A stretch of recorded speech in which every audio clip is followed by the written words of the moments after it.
أعوذ بالله من الشيطان الرجيم يا أيها الذين آمنوا إيد إيمان ولو خذوا أنسيا حذركم معنا هغالي چه پاغي باندي ساتنه کیگی د دشمننا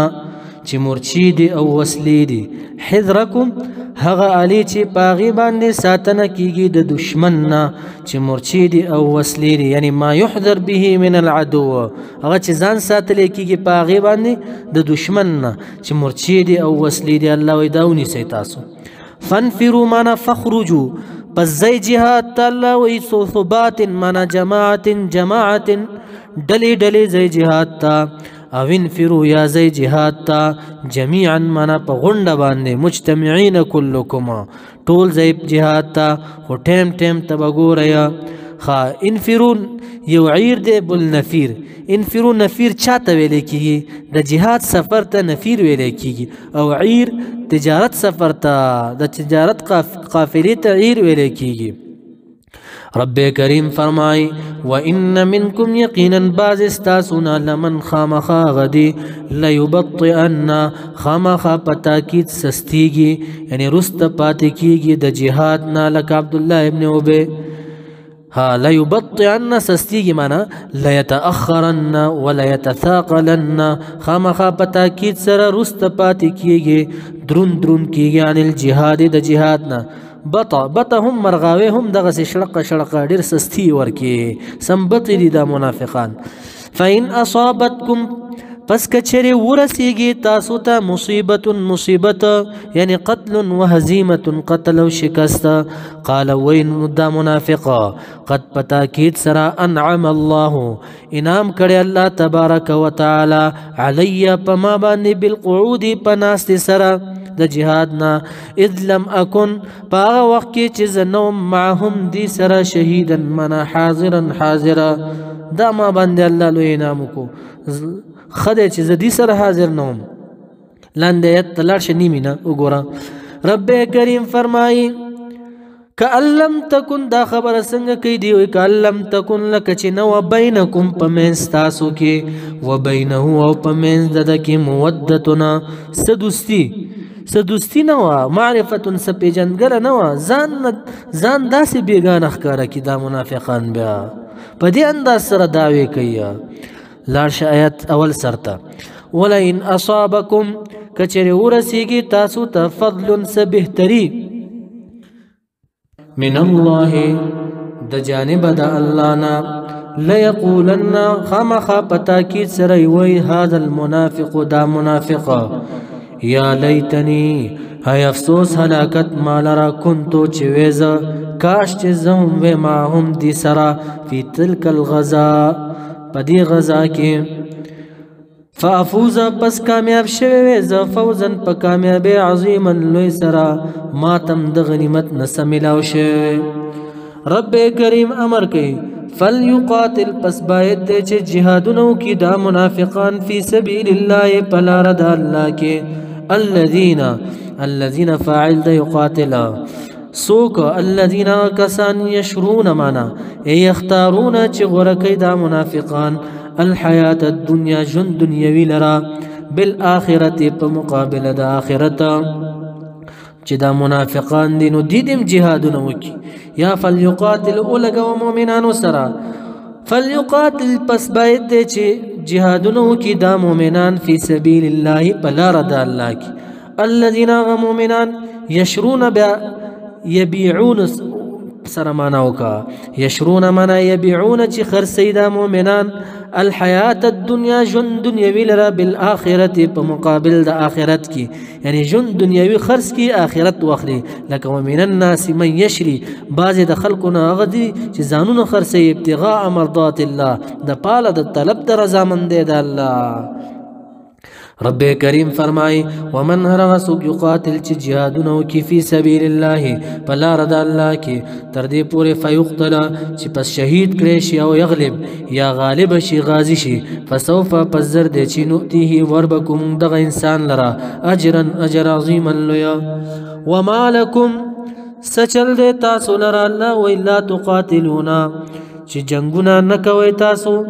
وما لکم سچل دې تاسو لره اے مؤمنانو لا تقاتلون دا چې جهادونه نه کوئ تاسو یعنی بلکې خامخا جهادونه وکئ تاسو فی سبیل الله په لاره د الله کې. اوس پیغور دی په دې آیات کې دا هرې زمانې سره لګي. والمستضعفین منا فی خلاص المستضعفین ولی تاسو جنگونه نه کوئ جهادونه نه کوئ په خلاصې د ضعیفانو کې هغه ضعیفان من الرجال د سړونه والنساء او د زنانو نه لکه دغه زمانه کې چې زنانه گیر شوي دي کافرانو وړي دي ولی تاسو جهادونه نه کوئ دې سره چې دا خلاص کوي والولدان او د ماشومانو نه الذین هغه زنانه او هغه ماشومان یقولون چې وای دي دا دعا کوي ربنا ای رب زمونږ اخرجنا وباسي مونږ لره من هذه القريه د دغه خارینا الظالمي چې ظالم دی اهل د دې هرې زمانه سره لګي دا دعا کوي وجعل لنا وګرځې مونږ لره من لدنک د جانب خپلنا وليا حافظا یو حفاظت کوونکې وجعل لنا وګرځې مونږ لره من لدنک د جانب خپلنا نصيرا مددګارا. په فتح مکه کې بیا دا دعا د دې قبول شو. الذين وكسان آمنوا چې ایمان راوړل دي یقاتلون جنگونه کوي دي جهادونه کوي فی سبیل الله په لاره د الله کې والذین وکسان کفروا چې کفر کړي یقاتلون دي جنگيږي فی سبیل الطاغوت په لاره د شیطان کې فقاتلوا پس وجنه الله وی اولیاء الشیطان دوستان د شیطان وجنه یعنی حزبه وجنوده لخکر د شیطان وهم الكفار چې دا کافران دي. ان کید الشیطان ان مکر الشیطان یقینا مکر او فریب د شیطان چې دی الله وی کان دی ضعیف ډیر ضعیف دی چې شروع مو پریو کا ګوره ډیر زر ختمیږي. الم ترى آیا ندی رسیدل علم ستا آیا ندی کتلی تا الى الذین کسان لرا قیل چې ویل شیو دی تا لهم دی لرا دا خبره کفو چې بن ساتي تاسو ایدیکم لا سنخپلا د قتل او د ضررنا واقیموا الصلاة قائم وی منزل را وآتوا الزکاة ورکوی زکات لرا نو دی بویل چې مونږ جهاد غواړو زکه چې وی مونږ باندې وي په مکه کې ډیر ظلمونه شوي دي. فلما پس هر کله کتبه چې فرض کړی شو علیهم په دې باندې القتال جنگ لره جهاد لره اذا فریق پس ناسا په یو ډله منهم د دینه یخشون الناس یریږي د خلقونه که خشیت الله په شانته د یری د الله او اشد خشیه بل اشد خشیه بلکې دینم زیات یریږي. وقالوا ویدی ربنا یا رب زمونږه لما كتبت ولي فرض کړتا علينا پمون باندې القتال جنگ لرا لولا اخرتنا من هلا اخرتنا ولي دي رست نکړم لرا دي جهاد لرا الى اجل قريب تر نیټه نږدې پورې چې مرګ دی. قلت ورته وایا یا رسول الله صلى الله عليه وسلم قلت ورته وایا متاع الدنيا منفعت د دنیا چې نفع د دنیا چې د قليل ډیر لګا د ګوره والآخرت آخرت شده یعنی ثواب الآخرت ثواب دا آخرت شده خیر دیر غره ده یعنی افضل ده لمن دا غچا دا پرا اتقا چه زانی ساتلیوی الشرک و معصیت الرسول دا شرک نا او دا نافرمانه دا رسول الله صلی الله علیه وسلم اغی دا پرا دیر غره ده.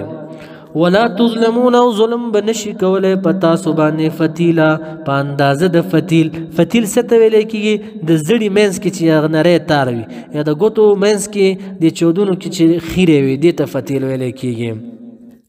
اوس مؤمنانو ته مې یریږي د کافرانو نه چیرته چې تاسو ته مرګ راځي یا نزلت فی المنافقین د آیت نازل دی په باره د منافقانو کې هغه چې احد کې کوم شهیدان شو صحابه کرام منافقانو ویل چې لو کانوا عندنا کچره مو سره دا ما ماتوا نبو مړ شوي او ما قتلوا نبو شهیدان شوي آیت نازل شو. اینما تکونو چیرته چې تاسو اے مؤمنانو یدرککم لاندې بکی تاسو لرا الموت مرګ لرا ولو کنتم اگر کت یی تاسو فی بروجن په برجونو کې مشیده منا پکلک کړي شیو کې مشیدتن پکلک کړي شیو کې مضبوط برجونو کې چې بیا هم تاسو ته د مرګ راځي. نمرود تو ګره د یو ماشي د لاس هلاک شو وإن تصبهم کچر ورسیگی تاسو تا حسنة حسنه خیگڑا یقولو ویدی هذه دا چی دے من عند الله دا جانب دا اللہ نا دے یهودو سرهم لگی کل بچ فراخی پیراغا بارانون بو دی بویل چی دا اللہ تبارک و تعالی مونگ باندے احسان کرے دے یهودو بویل او کله بچ سختی راغله قحط پر راغله رسول الله صلی الله علیه وسلم ته دی ویل دا ستا د لاسه ته چې مدینه منوره ته راغله بس مونږ باندې دا سختی راځي نو آیات نازل شو وَإِن تُصِبْهُمْ کچره ورسیږي دی لره حسنه حسنه خېګړه یقول ویدی هذه دا چې من عند الله د جانب د الله نه دی لنا مونږ د پاره وَإِن تُصِبْهُمْ او کچره ورسیږي دی لره سیئات سبدی لره یقول قحط شو وغیره یقول ویدی هذه من عندك دا چې د جانب ستانه دی یا رسول الله صلی الله علیه وسلم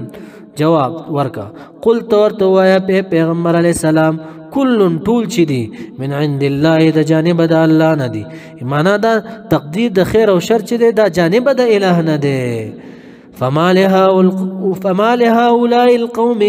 پس سچل دی قوم لرا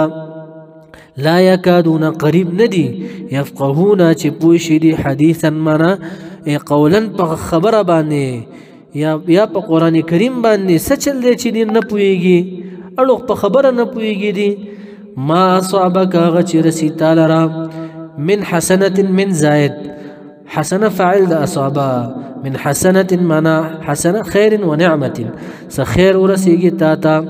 یا نعمت فمن الله پس دا د جانب د الہ نه دی یعنی فضل الله دا احسان د الله تبارک و تعالی دی دا خلق وی کنه چې دا د الله د طرف نه یو احسان دی چې زه قابل کړم دا خیر نسبت الہ العالمین ته فضلا کیږي فمن الله پس دا جانب د الله نه دی وما اصابك هغه چې ورسیږي تا ته من سیئات د بدینا فمن نفسك پس فمن اجل نفسك پس جهت د نفس تانه ده د جانب د نفس ستانه ده والخطاب للنبي صلى الله عليه وسلم خطاب پیغمبر علیہ السلام ته والمراد امته مراد تنا امته وارسلناك لقلم تعالى يا رسول الله صلى الله عليه وسلم للناس د پاره خلق رسولا دی ویل پدې خبره باندې چې ته رسولي گواه پیش کا گواه راوړه آیت نازل شو وکفا کافی دی بالله الله تبارک وتعالى شهیدا گواه کله چې دا آیت نازل شو وما ارسلناک من رسول الا ليطاع نه دی لګلې مونږ رسول مگر دې لپاره چې اطاعت وکړي شي نو دی کافرانو يهودو ویل دا وګوره پیغمبر علیہ السلام خپل اطاعت وي مونږ ته امر کوي چې زما اطاعت وکړه آیت نازل شو من يطع الرسول هغه څوک چې اطاعت د رسول الله صلی الله علیه وسلم وکړي فقد اطاع الله پتاکی سره دغه انسان اطاعت د الله تبارک وتعالى وکړو ومن هغه څوک تولى من اعرض چې اعراض وکړي مخ وړي اطاعت د رسول الله صلی الله علیه وسلم نه فما ارسلناک پس نه لګلې مونږ تعالی یا رسول الله صلی الله علیه وسلم علیهم پدی باندې حفیظا من حافظا حفاظت کوونکې یا رقیبا نگهبان ساتون کې کفیل مونږ لګلې دی لرا ويقولون وإذا منافقان طاعة منا امرنا طاعتنا طاعة منا امرنا طاعة کار زمونږ اطاعت ستاده لکه تعالی فاذا برزوا خرجوا کله چې اوزي دا منافقان من عندك د جانب استانه د مجلس استانه چې اوزي دا منافقان بیتا یقولون بیا ویدي بیتا د شپې سوی طائفه یو ډله منهم د دینه غیر الذي غیر داغه تقول چې دی ویل دی ډلې په مجلس تا کې چې لفظ د اطاعت دی چې زمون کار اطاعت دی یا تقول غایب مؤنث شو که مخاطب شي چې تا قول کړو دی تا غیر الذي غیر داغه نه بل سوی دی رب کریم فرمای والله الله تبارک وتعالى يكتب لکی یعنی ساتي علم لري الله تبارک وتعالى د دې په خبرو باندې ما هغه سيبيتون چې وای دي د شپې ضحاک صاحب د ابن عباس صاحب نه روایت کوي یعنی ما يبيتون ما يسرون من النفاق هغه چې دی پټي د منافقت نه الله باغه ولي کی وساتي یعنی یا علم په لري الله تبارک وتعالى فاعرض پس اعراض کا ددی عنهم ددینا وتوکل او توکل کوا علی الله فالله باندې وکفاو کافی دے بالله الله تبارک وتعالى وکیلا مانا ناصرا یا کارساز یا وناصرا مددگارا